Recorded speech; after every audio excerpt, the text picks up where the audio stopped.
باحلف لكم إن أنا ما كنتش عايزة أدخل عليكم الدخلة دي خالص الحقيقة، وأنا هنتكلم في موضوع بالنسبة ل للكام مليون بنت اللي في مصر حساس جدًا، جدًا، جدًا، ولكن أنا كنت باتكلم عن الموضوع ده في العادي، فمش هييجي في وقت حدث زي ده ومش هاتكلم عنه. للناس اللي ما تعرفش اللي حصل إنه بنت اتهمت واحد بإن هو بيتحرش بيها في الأوتوبيس. والحقيقة إنه برغم إن الناس عمّالة تقول ما إحنا لسه مش عارفين هو عمل حاجة والّا ما عملش حاجة، رَد فعل الناس في الأوتوبيس كان غريب، وكانوا كلّهم بيتعاملوا كإن هي المجرمة مسبقًا، كإن هي اللي بتتبلّى عليه مسبقًا، الله أعلم الحقيقة فين، ولكن رَد فعل الناس معاه هو المستفز بغض النظر عنه هو أصلًا، رَد فعل الناس كان استفزازي، عمّالين يحموه وعمّالين يدافعوا عنه ويقعّدوه، وهي حرفيًا سايبينها تتحرق. اللي ما حد قال لها يا حبيبتي مالِك، عمل لِك إيه، استهدي بالله واحكي لنا، ما فيش كإنها مثلًا هوا أو كإنها مش موجودة. وعلى فكرة البنات اللي اتعرّضت للموقف ده شافت المشهد ده بالضبط، شافت شخص بيستفزها وممكن كمان يبجّح ويحاول إن هو يتطاول عليها أو يمد إيده عليها، وناس واقفة عمّالة تحوش عنه وتهدّي فيه هو وهي ولا حاجة، هي مش موجودة أصلًا. أنا هاعلّق على كام حاجة. أولهم الراجل أبو سبحة، الراجل المتدين الجميل أبو سبحة. إحنا بقينا بناخد الدين ظاهري بس بطريقة يعني صعبة مؤخرًا، بطريقة مُبالغ فيها مؤخرًا. الراجل ده حرفيًا هو واللي حواليه وبالذات هو لمّا اتكلم، خلّى البني آدم ده أو المتهم ده يتطاول ويقول لها وبُصّي لبسِك وبُصّي مش عارفة إيه، هو كان بس مستني الإذن، لو تلاحظوا في الأول كان مكسوف وبعد كده أول ما خد الإذن تطاول بشكل مُبالغ فيه وبطريقة فظة.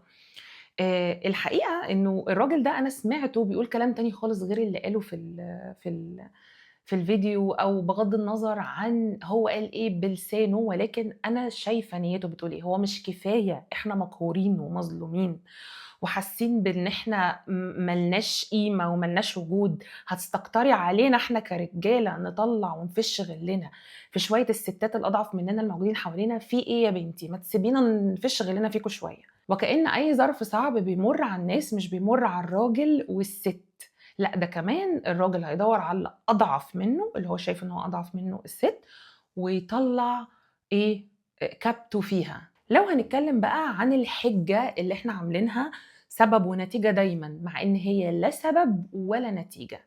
ما حدّش يقول إن ده سبب ونتيجة، ولو بتشارك في الموضوع بتشارك بنسبة لا تتعدّى ال1%، يعني هي من أضعف الأسباب، عشان كده إحنا بنلغيها أصلًا كسبب، وهي اللبس هو السبب، ولو أنتم عندكم دين ما كانش حصل كده، ولو ما فيش أسباب تمامًا تخلّي الإنسان الغير عاقل ده يقعد يتحرّش بالستات، هو مش هيتحرّش بالستات. عايزة أقول لكم أنا عندي مثالين، مثال الهند ومثال أفغانستان. أفغانستان الستات فيها ماشية في الشارع عاملة إزاي، ومن أعلى نسب التحرُّش في العالم. والهند الستات فيها ديانة تانية تمامًا، في منهم اللي بيعبد ربنا وفي منهم اللي بيعبد excuse me البقر والفيران. بس هي الفكرة ولا في الدين ولا في اللبس، وده أكبر دليل على اللي إحنا بنقوله ده، هي الفكرة في احتقار الست.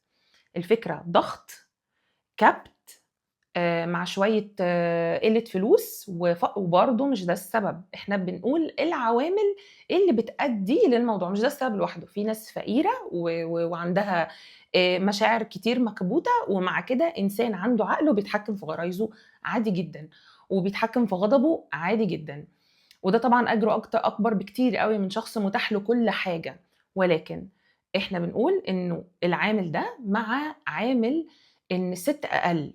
الراجل اجتماعيًا شايف نَفْسه في مقام أعلى من الست، والست اجتماعيًا متشافة على إنها أقل درجة أو نمرة، وبتتلام. أي حاجة بتحصل منها أو مش منها أو عليها، هي اللي بتتلام عليها. فثقافة فال3 حاجات دول وغيرهم عوامل تانية بتخلّي الرجالة اللي مش كويسة أو الذكور الغير مؤهلين لكلمة راجل أصلًا، إن هم يتطاولوا على الست وإيه، ويعتبرها من ممتلكاته ما ملكت يمينه، ماشي في الشارع كده هو يعني إيه شهريار، وكل اللي في الشارع دول شهرزاد. نيجي بقى على التشجيع على ده باسم الدين. واحد اسمه عبد الله رشدي، شفت له مره كده مقطع، المقطع ده موجود على اليوتيوب حوالي من 5 سنين او حاجه زي كده، فحد في اللايف بيقول له، بنت بتقول له طيب ايه ردك بقى على الناس اللي بتحرشوا بالاطفال؟ طيب طالما هو العيب في لبس الست، بتحرشوا بالاطفال ليه؟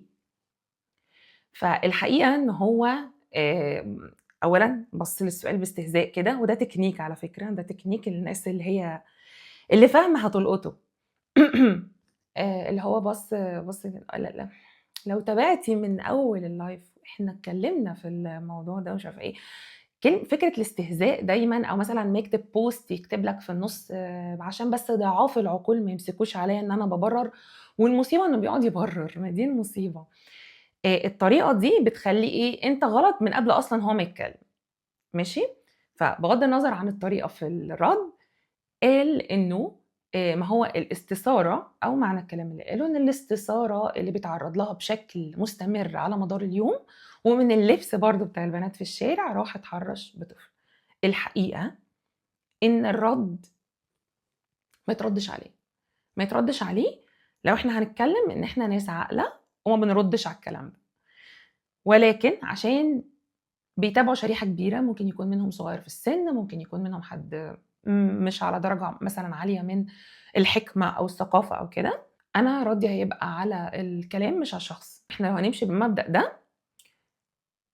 كده، معناه ان الست لو اتحجبت، وعلى فكره ست مش محجبه دي ده واسعه قوي، في ست مش محجبه وبتلبس حشم واسع، وفي ست مش محجبه بتلبس اقصر شويه وبتلبس نص كم، وفي ست مش محجبه بتلبس قط، وفي ست مش محجبه بتلبس مش عارفه مفتوح جدا، وفي مليون شكل للست مش محجبه. بس احنا يعني هنفترض يعني ان حتى لو هي كاشفه شعرها بس محتشمه، هي كده برضو مثيره مش عارفه ايه كده. لو ست اتحجبت، ما هي مش ضامنه الاستاذ المستشار اللي عنده رغبات ده ان هو يكون شاف واحده تانية واستثار وبقى عنده رغبات وراح فرغ الرغبات دي في المحجب. طيب لو حجبنا كل نساء الارض في مصر، كل نساء مصر اتحجبوا، ايه اللي ضمنها ان برضو مش هيتفرج على رقاصه في مسلسل ولا فيلم ويطلع يمد ايده على الستات في الشارع؟ طيب لو قفلنا التلفزيون، ايه اللي ضمننا انه ما تجيش سائحه مصر، ولبس السواح بقى بيبقى عامل ازاي، فتدوس له على غرايزه اللي مش عارف يتحكم فيها دي، وينزل يعمل كده في ستات مصر المحجبات المحتشمات اللي متغطين من فوقهم لتحتهم. كل البراهين والأدلة تقول إن المشكلة مش في الست، المشكلة في البني آدم اللي تجرد من كونه بني آدم وعارر نفسه وفاضح نفسه وفاضحنا معاه إحنا كمصريين كلنا، إن هو قال إيه مش قادر يتحكم في غرايزه. على فكرة دي قمة الإهانة للراجل، والله قمة الإهانة للراجل، إن هم يبصوا لنفسهم إن هم كائنات شهوانية يشبه الكلب أو القطة أو أي حيوان ما عندوش عقل ولا عنده تحكم في النفس، إن هو كده ينزل زي البهيم، سوري، يقعد يعمل كده في بنات الناس يعني. وعلى فكرة المشكلة إن الشريحة دي اللي هي بتكتر بالمناسبة بتأثر على سمعة باقي الرجالة المحترمين اللي شفناهم بيعملوا فيديوز على الموضوع ده بيهاجموا فكرة التحرش، أو إن إحنا نقول أصل التحرش بسبب لبس الست. معلش أنا أسفة، يعني لما يجي حد يقنع ست بحجاب أو يقنع ست بالالتزام ده موضوع، والتحرش ده موضوع تاني. طول ما احنا حاطينه سبب ونتيجة هتحصل الكارثة وهتفضل تحصل كوارث للأسف. نيجي بقى للأستاذ مستشار أبو رغبات ده. ليه لما بيروح بلد مثلا يشتغل في بلد زي الإمارات مثلا ما بيمدش إيده على حد، مع إن الستات هناك بتلبس براحتها جدا جدا جدا؟ يعني ستات مصر ما بيلبسوش ربع ده. ليه بيمسك نفسه؟ ليه بيبقى عنده عقل؟ عشان عارف إنه لو اتمسك هيتنفخ. طيب ليه لما بنروح كتير مننا راح الغردقة أو شرم الشيخ؟ أنا آخر مرة رحت فيها شرم الشيخ الحقيقة إن الفندق كان كله أجانب، بس أنا نفسي يعني اتضايقت شوية من المناظر اللي طول الوقت أنا شايفاها. يعني الأجانب هناك كانوا بيلبسوا بيكينيز، مش البيكيني اللي إحنا بنشوفه دايمًا على الشط كمان، لأ ده يعني متطور أكتر بكتير من ده، شبه مش موجود، والناس هناك واخدة راحتها بزيادة، واللي شغال هناك صعايدة، أغلبهم صعايدة، ومع كده ما حدش كان بيقعد يتأمل حتى في واحدة وهي ماشية. فجأة دول مش رجالة مثلًا ما عندهمش رغبات؟ عارفين المصيبة في إيه أصلًا؟ إن كتير من اللي بيطلع يتحرش ده أساسًا مش نافع أساسًا كراجل، وأنتم افهموا بقى. فما نجيش نقول أصله رغبات وشهوات وما أعرفش إيه، والّا اللي بيقول لك ما هي تستاهل، بيأدّبها يعني، بيأدّبها هو يعني، وبيأدّبها بإنه يعمل ذنب أفظع من الذنب اللي هي عاملاه، يعني واحدة لابسة براحتها شوية، فهو يروح يعمل إيه؟ هو مش بيبُص، أنتم عارفين إحنا في الدين إحنا مثلًا الستات أُمرت بالحجاب، ربنا يرزق الجميع وكل حد نِفْسه يتحجّب، أو اللي هو يعني الحشمة. وأمر الراجل بغض البصر، فإحنا بنتكلم في بَص والّا لأ؟ أنتم متخيلين إحنا فين؟ في بَص والّا ما بصّش؟ إنما واحد يروح يقتحم مساحة واحدة ست ويمد إيده على جسمها أو يتلفظ بلفظ مثلًا جارح جدًا كأنه عراها مثلًا، إحنا لأ، إحنا بنتكلم في level تاني خالص، في level هو تجرّد من إنسانيته أصلًا بإنه لغى عقله وعايز يجردها من إنسانيتها بالعافية. المشكلة في حاجة، المشكلة إن كتر التبرير للأشكال دي بيوصّل الأشكال دي إنها تتجرأ على طفل، وسمعنا حوادث عن الأطفال بتوع المدارس وحوادث تهز القلب كده، يعني حوادث ترُج البني آدم. ده بسبب إيه؟ بسبب إن إحنا أصل عنده رغبات ومش عارفة إيه، وعنده رغبات احبسوه. احبسوه حطوه كده، اللي عندهم رغبات أهو مش قادرين يتحكموا فيها، اللي وصلوا ونحطهم في مكان يكون جنب مثلًا إيه، حديقة الحيوانات، يعني ده level ما بين الإنسان والحيوان، ده مش قادر يتحكم في رغباته يا جماعة حطوه في قفص. وتعليقي برضه على نقطة أصل في أوروبا ما بيحصلش تحرُّش زي ما بيحصل عندنا علشان واللي يقول لي بقى أصل في أوروبا في حوادث أكتر بكتير، إحنا عندنا حوادث مليون ضعف هناك، بس إحنا الستات عندنا ما بتتكلمش عشان لمّا بتتكلم بيحصل فيها زي ما حصل للغلبانة دي في الباص. بدليل إن ناس كتير لمّا سافرت أوروبا علّقت جدًا على الموضوع ده، إن لو هنا ماشية بعباية هتتعاكس ومش حدش هيسيبها في حالها، وهناك لو ماشية بلبس متحرّر جدًا، ممكن ناس ما تبُصّش عليها أصلًا، ومرّة قريت تعليق لبنت بتقول إنه حتى افتكرت نَفْسها بشعة يعني أو وِحشة، إن ما حدش أصلًا بيبُص على وشّها وهي ماشية حتى. ف تعليقي بقى على فكرة أصل في أوروبا بيتعاملوا براحتهم وبيعملوا اللي نِفْسهم فيه وكده وعندهم علاقات برّه إطار الجواز عشان كده الموضوع ده مش منتشر عندهم. نعم، نعم. أنتم عايزين تقولوا لي إن الموضوع ده لو بقى منتشر عندنا عادي، اللي هو بقى العلاقات اللي قبل الجواز وكده والعلاقات اللي من غير جواز يعني وكده،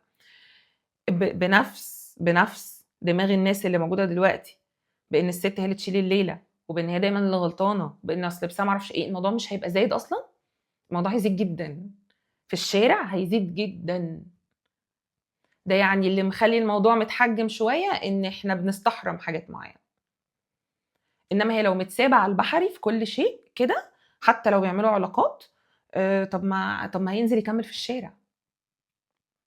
فأنا شايفة بصراحة إن ده مُبرر أهبل جدًا. الفكرة كلّها عندنا غياب أخلاق، كبت بنطلّعه في الستات، اللي هي المفروض إن هي يعني كائن أضعف أو كائن ما لوش لازمة، وابتدينا نبُص للست على إنها بس إيه، تفريغ شهوة أو رغبة أو كده، مش إنها بني آدم، بني آدم. بني آدم من حقّه كل اللي الراجل من حقّه يعمله، الست من حقّها كمان، يعني كل حقوق الراجل كإنسان هي كمان حقوق الست كإنسان، بدليل حتى إن عقوبة مثلًا حاجة زي ولنفرض عشان بنتكلّم في نفس الموضوع، الزنا مثلًا عقوبته بتطبّق على الراجل والست واحد، فنيجي إحنا لأ، الست هي السبب، الست هي مش عارفة إيه، الست هي طب أنا بعد اللي إحنا بنشوفه ده كلّه، إن الستات ما تسكتش، ما تسكتش مهما كان وما تستناش للأسف من حد إن هو لإنه وارد جدًا حظها السيء فعلًا يكون محاوطها في الوقت ده، في اللحظة دي بناس ما عندهمش كرامة أو نخوة أو جُبنة، فهي اللي تاخد حقها بإيديها، هي اللي تاخد حقها وتتكلم وتدافع عن نفسها وما تسكتش أبدًا، ما تسكتش أبدًا. الغريبة إن إحنا بقينا بنتهم الست اللي بتتكلم، الست اللي ما بتقبلش على نفسها إنها تتلمس أو يتقال لها كلمة مش كويسة، دي بنلوم عليها. طب لو قبلت عادي، عادي؟ طب ما عادي ممكن تكون واحدة محجبة أخلاقها عالية جدًا، وواحدة محجبة أخلاقها مش كويسة خالص، ممكن تكون بتقبل على نفسها حاجة عادي. هي خلاص الحجاب أو عدم الحجاب هو اللي ادّى يعني هو اللي بيقول خلاص الست دي وحشة أو مش أو حلوة؟ في الحتة دي بالذات، في إنها ما تقبلش حد يلمسها أو يقول لها كلمة مش عاجباها. فأرجو إن إحنا نرتقي ونبقى بني آدمين، والبنات تفضل تدافع عن نفسها. ربنا بجد يكون في عون كل ست مصرية، في عوننا كلنا على اللي إحنا عايشين فيه ده. الشارع بقى بالنسبة لنا رعب. أشوفكم إن شاء الله فيديو جديد.